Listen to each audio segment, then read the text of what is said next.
आज हम हिंदी वर्णमाला की बात करते हैं।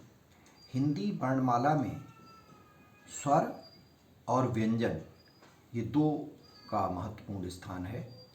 हिंदी में स्वर 11 स्वर हैं, जिनमें 4 मूल स्वर हैं और संयुक्त स्वर हैं। 4 इसमें जो मूल स्वर हैं वो हैं अ, इ, उ और री।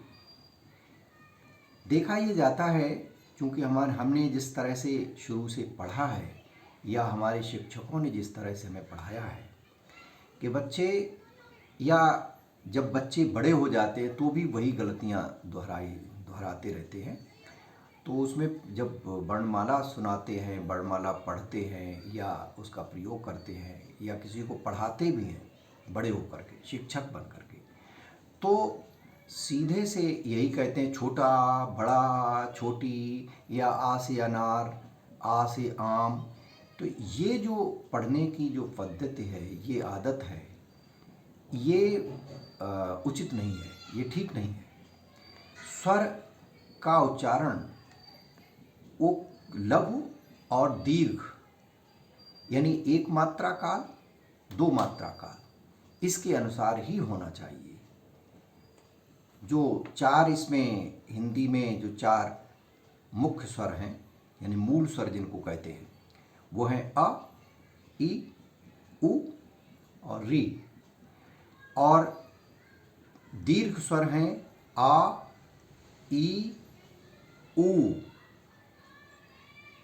संयुक्त स्वर इसमें हैं अ और ई मिलकर के जैसे ए बन जाता है, ए, आई, ओ, औ।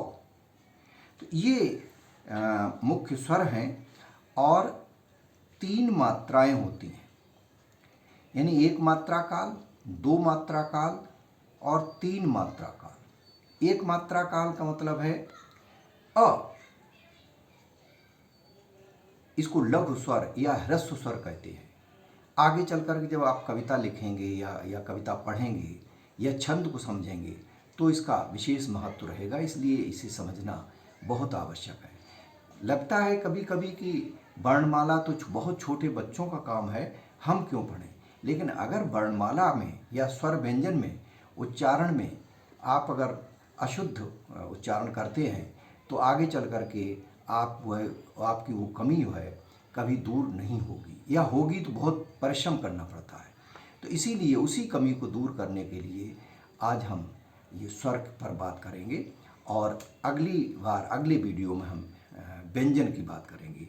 तो स्वर जो हैं उसमें मात्राएं, 1 मात्रा काल यानी अ, और इसका 2 मात्रा काल आ,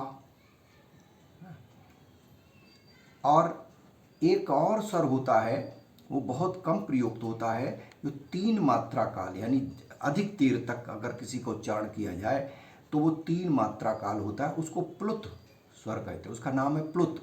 जैसे ओम, ओम जो होता है ओ और म के बीच में 3 का अंक बनाते हैं, हिंदी का 3।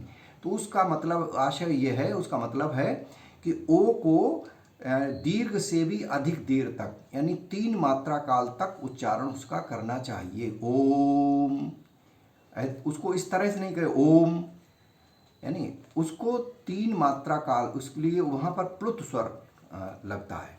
तो ये आज की स्वर पर हमने बात की और अगली बार हम व्यंजन पर बात करेंगे। धन्यवाद।